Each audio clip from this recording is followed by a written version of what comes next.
Крвава тепачка во Беровско диско. Син на пратеник и двајца активни професионални војници. Вчера во 4 часот наутро физички се пресметувале со уште двајца беровци. Во диското летале чаши, шишиња и боксови, а како што информираат од СВР Штип, тројца од нив поради здобиените телесни повреди побарале помош од итната медицинска служба во Берово.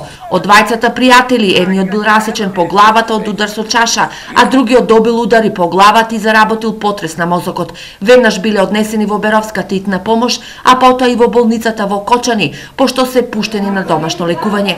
Според СВР Штип, тепачката настанала по претходна вербална расправија, а во не учествувале две групи на момчиња, сите од Берово. Сепак, како што дознава телевизија Стара од извори од учесниците во инцидентот, тепачката настанала без причина и ненадејно. Од СВР Штип информираат дека работат на целосно расчистување на случајот, пошто ќе бидат поднесени соодветни пријави. Инаку ова не е прва тепачка во која е инволвиран синот на пратеникот. Пред неколку месеци тој физички се пресметуваше и со син на уште еден виден политичар од Берово.